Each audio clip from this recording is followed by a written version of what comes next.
Hey everybody, Ben Goessling and Andrew Krammer with you from Ford Field for another episode of the Access Vikings podcast. This one with a plot line that we were not quite expecting today from Ford Field. The Vikings win here for the first time since 2020. They end a 5-game losing streak against the Lions with a 27-24 victory that moves them back to 4-4, makes J.J. McCarthy undefeated in NFC North road games, and gives them their biggest upset victory of the Kevin O'Connell era. They were 8.5-point dogs coming in here.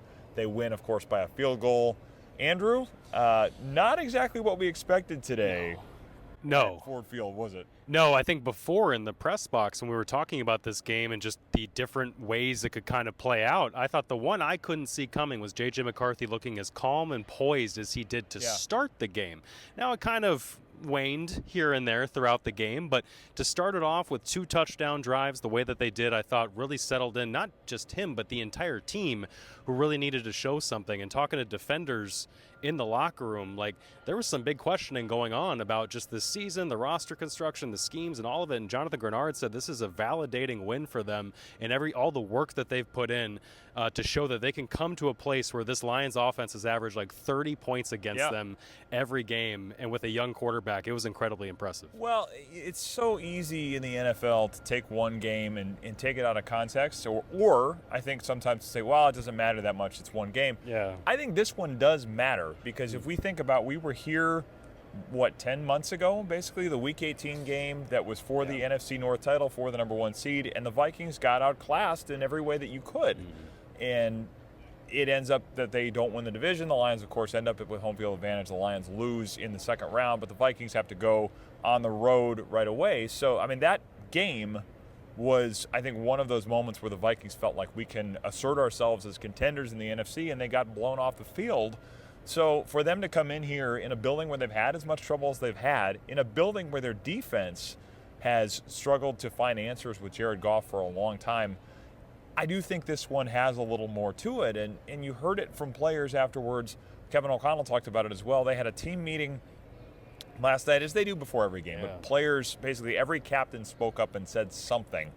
And that was, I think, something they talked about early in the week. O'Connell met with the captain, said, I want them to hear from you this week. He basically said, I'm not going to talk as much throughout the course of the week as I normally do. And then he said, well, I ended up leading the meeting yesterday anyway, because Kevin O'Connell is a loquacious man, I think we could say. But the players had a lot to say in that meeting last night. Some emotional things from a lot of players. J.J. McCarthy talked about kind of seeing this silver platter in front of them, that the glare coming off of it was the opportunity they had in front of them. So everybody kind of had a different way of talking about this. But you could tell this one was – it was a big deal to win here, and a big deal to keep the season from kind of spinning out of control. Yeah, and you could tell those captains, the locker room, seemed to feel this was a potential turning point for the season, one way or the other. Of if you were going to lose, it was going to kind of confirm what the 3-4 start showed, and if you were going to win, it was going to show that this team, like they just showed, is capable of turning things around the way they did. And Brian O'Neill said in that meeting, he's like, maybe I said some things that helped Donovan Jackson in this game. Maybe Jonathan Grenard said some things that helped Levi Drake, who had the big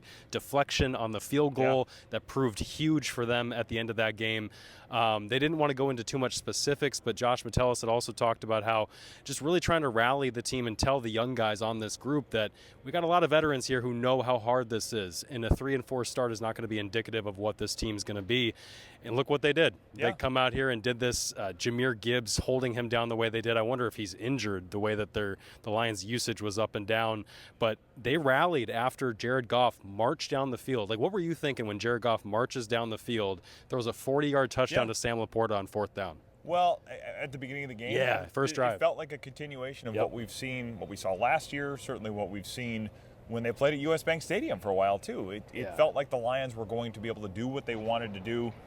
And that first drive certainly looked that way, but then for J.J. McCarthy to answer the way he did, but you mentioned it, they held Jahmyr Gibbs down and controlled David Montgomery fairly well in addition to that. I think with Gibbs, some of it was they ran so many stunts up the middle and so many linebacker blitzes got home. I think part of it sounded like talking with Dave Burkett, the longtime Detroit Free Press Lions beat writer, said he thought some of it was Gibbs getting beaten pass protection enough that David Montgomery needed to play there more. But in some ways, if that took him out of the game, that's huge. I don't know that was the plan. Wow. But if that did it, that's a bonus for them to take a guy out of the game that has given them a lot of trouble. Yep. So the fact that they held him down and really made him a non-factor, I wasn't expecting that coming into today when they've had as much trouble against the run as they've had. Yeah, and that was the thing that guys like Grenard, Metellus, who else? Eric Wilson really talked about afterward of like that is where it started today, of like where this defense turned it around.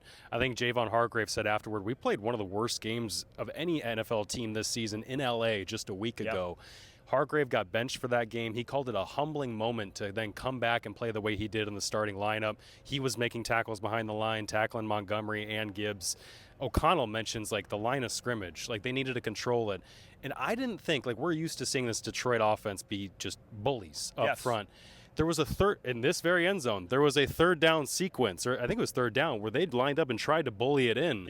And they couldn't. And that was screamed to me of like, this ain't Frank Ragnow's Detroit Lions offense anymore. I felt like Frank Ragnow not being in the middle of that line made a difference because we have not seen them get that kind of pressure on Jared Goff in the last few years. I mean, the old story with Goff is if you can pressure him, you can affect him. And they've not been able to do that because that line has been as good as it's been. I think Ragnow not being in there with the pressure they got up the middle and just the way that they were able to shut that run game down, I think you felt that. And they had a number of other injuries on the line. The Lions did. Yeah, they did. But we have not seen the Vikings win at the line of scrimmage, the defense win at the line of scrimmage like that this year very much. We should talk about Aaron Jones coming back in this one, too, before we get into McCarthy even more and how he closed that game. But Aaron Jones comes back and is a difference maker. Oh, yeah. Early on. Like, speaking of things we didn't see coming, I didn't think he was going to come off of the way that the season has gone for him, injured, banged up, not performing the way he did. Even in L.A. wasn't too much of a difference. I mean, what did you think of what he did today? Well, I mean, early on you felt him running, I think the first series they ran power and he gets a big gain on one of the first plays of the game. And then as a receiver as well, I mean, J.J. McCarthy makes the throw. He hit Jones a couple of times, but the one that sticks out is when McCarthy puts some touch on the ball, hits Jones on the swing pass that goes for a big gain. I mean, that's something we've seen Aaron Jones do really well throughout the course of his career. I didn't know how much juice he was going to have coming back from that hamstring injury, and you just kind of wondered that about a 30-year-old running back. But he looked a lot more lively than I was expecting today. Ends up getting injured, has a shoulder injury that kept him in the medical tent for a large portion of the third quarter. You talked with him a little bit after the game, and it sounded like they're hopeful on that. Yeah, Aaron said, he told me it was an AC joint sprain. Yeah. O'Connell had just said, I hope to get good news on him. But Aaron seemed pretty optimistic afterward and saying this was just precautionary that I didn't return. I could have. He said he expects to be fine going forward. I think his direct quote was, he put some extra padding on it, I'll be all right. Yeah, I would expect that's not one that keeps him out for terribly long. But they need him. I mean, you saw it again. They give up, I think, 5 sacks, and they got pressured up the middle a little bit. They miss C.J. Ham, they miss Aaron Jones in those situations. Jordan Mason, that's not his strong suit in pass protection. So Jones kind of reminded people why he's still a big factor on this team. I mean, they were running, I think early on, he was averaging 7 yards a carry. I mean, a couple longer ones in there that probably boost that number a little bit. But for him to be that kind of a factor, that was a big reason why. I think they ran for 141 yards in the game, and McCarthy only threw for like 150 or something like that. So the way they were able to lean on the run with McCarthy scrambling and McCarthy doing some things on some run pass option things as well, or zone read things I should say. But the run game was a big piece of why they were able to produce on offense. Yeah, there was one sequence here, and I can't remember the end result of the drive, but it was one of their scores, field goal or touchdown, where it was the Addison jet sweep right into a Mason, like 14-yard run or whatever it ended up being. Like, it was late in the game. Yeah, to salt away, where like it wasn't McCarthy necessarily dealing all the time, but just finding different ways to get the ball downfield off of what turned out to be some impactful special teams reps from like starting the game. Myles Price, 61-yard return that sets up the opening touchdown drive. Gets a 99-yard touchdown that they haven't had in so many years, and it gets called back because of another special teams penalty. Like O'Connell mentions the complementary nature and how important that was. It's funny you mentioned that because I was sitting there when that happened thinking the last time, like starting to look up when was the last time this happened, and they say, and there's a flag on the play. Like, okay, I don't need to worry about it because this is coming back. But yeah, it's been a long time since they have had Well, I suppose Kene Nwangwu would have been the last one. 2022, I suppose. Yeah, he had a long one. Yeah. But it's been a while, and some of that's the kickoff has gone through different phases, and it is getting to the point where you have more returns, and this is the reason why they give Myles Price a green light as often as they do. But yes, I mean, they scored 2 of their 3 touchdowns on short fields, the kick return, and then the forced fumble, Blake Cashman forced fumble that Harrison Smith recovers. And the other one, I think, was only like a 65-yard drive. So the field position stuff, as Kevin O'Connell talked about after the game, was a big factor in why they win this game. And they had the better end of field possession for a lot of the day. Yeah, we should, speaking of that and McCarthy, the whole goal of this team, as we mentioned, is to make it easy on the quarterback and all those things. They did that today on those moments, like you said, setting up short fields, but there were still times where McCarthy had to make some difficult throws. There were third downs. He converted 2 3rd and 9s to lead into those touchdown drives, and then his touchdown run was also on third down. Yeah, he did make some big plays there. And there were some moments I thought he seemed a little, not rattled, but a little too amped up. I thought in the second quarter when they were kind of throwing the ball almost every play, it almost seemed like you need to get back to running the ball just to kind of give McCarthy, and not a break, but just kind of an easy button. You look for the easy button a little bit there. He sailed a pass over Jefferson. He did. Yep, there was that, and there was the interception that was behind Naylor. He missed Naylor a couple times on throws that were a little bit behind him, and I think you see some of those moments where, okay, put some touch on the ball. He did make the nice throw to Aaron Jones, and then I think had a bullet, the one that T.J. Hawkinson dropped because McCarthy threw it so hard. But, he did make some big throws. I mean, the third down to Jordan Addison right over here was where he's rolling to his left, gets away, and then hits Addison for a big gain that sets up the touchdown. Yeah, a lot of those things, I think he was more assertive, more decisive, found a lot of man coverage. The Lions play more of it than a lot of teams do, but he found one-on-one matchups. The throw down here, basically right where we're standing, to Justin Jefferson, that was a very similar concept to what Sam Darnold hit in Green Bay last year, what we saw Carson Wentz hit against Jordan Addison, to Jordan Addison in London. It's, if you're getting press coverage, you could throw the fade, and Justin Jefferson makes the catch, the one-handed catch. I mean, that kind of a throw, that decisiveness to say, I'm going to put this ball in a spot where Justin Jefferson can make a play on it, that is a sign of progress, I think. I don't think we saw that kind of ball placement in the first couple of starts. No, I don't think we did either. And then when we talk about the throw that iced it on third down, similar deal where Naylor after the game said, because someone asked him, like, what were you thinking last play when you hear the play call? He says, well, I didn't really know until we line up, I see it's press coverage, and I know I'm going to have an opportunity on a kind of a similar fade that McCarthy just throws up to him and he comes down with it. Yeah, I mean, there were some of those today that you give your receivers a chance, and it doesn't seem like he's shy about doing that. We've seen quarterbacks that they have to kind of nudge them in the direction of, you could throw this, you can kind of climb up to the high dive and throw a ball that is a little more seeming like a risky throw. But McCarthy, it seems like it's more just putting the right amount of touch on the ball. I thought there were signs of progress there today. It wasn't perfect, but, I mean, he comes back and I think worked back to T.J. Hawkinson, worked back across his body for the touchdown, the second one. And so you see enough there where it's like if they can run the ball and they can stop the run to the degree that they did and get the pressure that they did, which was a big factor in this too. I mean, that's what they've wanted to do. That's the formula they've talked about with this quarterback. And, they got to do it every week, but this is certainly an indication that they can do it against one of the better teams in the NFC. Yeah, and it's a step in the right direction, as you mentioned, for McCarthy, where that's really all Vikings fans should have probably wanted to see. Like, the win is incredible for them, right, in this team, but to see the incremental steps from a young quarterback in just what was just his third start, second one on the road in a pretty tough environment that gets incredibly loud here. It felt like they put a hush over this crowd with those 2 opening scores that they did to take a 14-7 lead. It felt like they kind of controlled it a little bit, the environment, the game, in ways that they've had trouble doing throughout this season. Yeah, I mean, this place, and we saw it in January, this place, when it gets loud and the fans kind of have that sense that they've got a team on the ropes, they know what part they need to play in a lot of ways. I mean, we've talked about it. This is a great sports town. This is a town that I think understands the role it can have in a game when the fans are engaged. And for them to come back, and really I think a couple of those third downs early, it was loud in here for J.J. McCarthy to operate the silent count, be able to make everything happen. He's talked about this a little bit with his ADHD diagnosis. He says, I find calm in the chaos and chaos in the calm.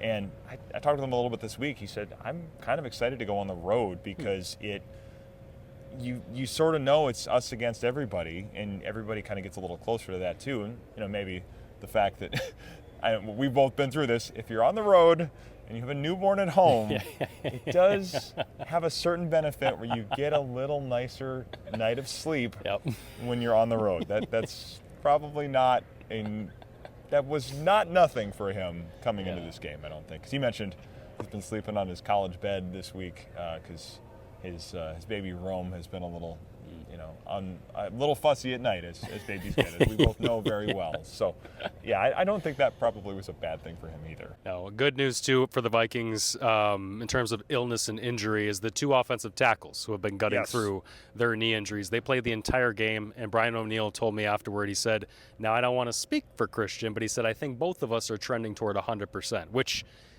in LA, that seemed like 100% was far away for both of those guys. For them to come out here, play the whole game, get 10 days of rest, look the way they did, I thought is huge for them. Yeah, I agree. I think that was one of the factors before this one. Are they going to have them both? Are they going to get through the whole game? And are they going to hold up? I think the answer to that, I mean, they took some pressure, certainly. And McCarthy to get sacked 5 times, that was, that's part of it. But if you have both those guys, it just makes things a lot easier to operate going forward. We'll see what happens with Ryan Kelly once he's, I think, next week able to come off of IR. We'll see if they start him back on that road or if they take a little more time as he comes back from his concussions. But everybody else is in the spots where they plan for them to be, which we have not seen throughout the course of the season. So, a lot of things for them to feel like are signs of progress because, I mean, as we've talked about a little bit, this did feel like if you lose this game, the season is going to go a different direction. If they would have lost, they're 3-5. They would have been 3 games behind the Lions. If the Packers had won today, which the Packers did not, they didn't. They would have been 3.5 games behind the Packers. If the Packers beat the Panthers and the Vikings lose here, as it is, they're now, I think, within a game of the Lions. Did the Bears lose? The Bears came back and won in a shootout. Caleb Williams, I think, threw a touchdown to Colston Loveland, former J.J. McCarthy Michigan teammate, late. And so the Bears won, but the Vikings at least keep pace with the Bears. They make up a game on the Lions and make up a game on the Packers. So the NFC North is not decided yet, and the Vikings, with 2 of their next 3 against division opponents, the Bears on November 16th, Packers November 23rd, they'll have a chance to play a role in that as well. Up next, Lamar Jackson at U.S. Bank Stadium. And, oh, by the way, Derrick Henry is still in the NFL. He hasn't filed his retirement papers quite yet. Them stopping the run they did today, the way they did today, should hopefully boost some confidence if you're the Vikings going into that one, because that's obviously going to be the focus next Sunday. Yeah, and that's a unique team, as we've seen in the past. Lamar Jackson, with all of the shotgun run stuff, they'll run with him. You have to have a different plan for him than you do against just about anybody else, because they play a different style of run scheme than you see from most teams. So that will be a challenge. I think it'll be interesting to see how they fit that and what they do to handle Lamar Jackson. But you're right, Derrick Henry adds another component to this. He's a guy that's still pretty formidable as late in his career as he is. Kind of a running back throwback game between Derrick Henry and Aaron Jones if they're both on the field. But that'll be a challenge, I think, at home. And then you get into those division games. And then after that, it's out to Seattle to see old friend Sam Darnold. So this stretch of games between now and the end of November will tell us a lot about whether the Vikings are going to be a serious playoff team. I think this one at least keeps that door open. I would have had a hard time imagining that they get themselves back into the race if they lose this game. And I think they knew that. I mean, I think some of the things that people said after the game, I mean, Kevin O'Connell said this season could have taken a right or a left here. And I think everybody kind of understood this was a moment that if you're going to make a stand, you have to do it now. One guy I did not mention that I feel like we should talk about before we go is Andrew Van Ginkel. Yeah. The difference that guy made, I felt like he was making pressure right off the edge immediately. he was part of that, the whole front of not knowing who's going to drop, who's going to rush. Once they stopped the run and actually got into some passing situations, you saw the typical Flores defense we're used to seeing, 7 on the line, causing confusion. We just hadn't been able to see that when they weren't stopping the run, and having Van Ginkel back kind of felt like it opened everything up. Yeah, it did, and we saw Harrison Smith blitz off the edge a little bit today. Javon Hargrave, who you mentioned, was a much bigger factor today. Jalen Redmond continues to impress. Yeah. So, I mean, this is what they wanted. They wanted this defensive line to be more disruptive, and then you pair that with all of the blitzes that they can kind of run behind those things. That had a large impact on the Lions' offense, especially, like we said, without Frank Ragnow. Yeah. I think that was a big part of the reason that they win this game, and it's something the Lions are going to have to deal with again when they're at US Bank Stadium on Christmas Day, because if the Vikings can do those things, they are a lot more of a challenge for any offense to solve and kind of figure out than they've been for a lot of the season. I mean, we have not seen them put a team on its heels quite in that manner for a while, and there's always this question of, are they going to beat accomplished quarterbacks? They did it today. Yeah. In a building where they have not had success. So I like we're saying, I do think this one it's the kind of victory that if they make a run at all, or if they get in, you look back on this one and probably say it might have been the turning point one way or the other. Just the second win against the Lions under Kevin O'Connell? Yes. The first time they beat them would have been in 2022. I think there was a KJ Osborne catch late to ice that one. And, of course, they lose here in December, the game that kind of started the move toward Brian Flores. I think the feeling that Ed Donatell's defense was not aggressive enough.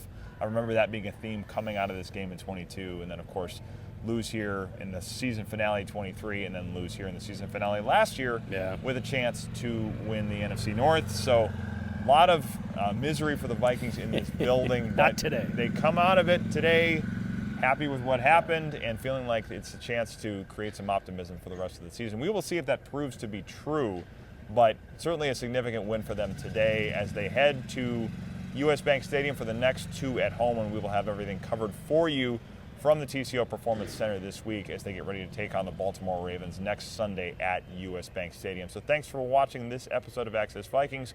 We will be back in Eagan. We'll have another episode later this week once we are reunited with Emily Leiker, and we'll have the typical mailbag edition on Friday as well. So thanks for watching. We'll have all the game covered for you. We're going to head back up to the press box now and start working on it, but we'll have everything covered for you later this evening and into tomorrow morning. So have a great evening. Enjoy the victory, and we'll talk to you soon.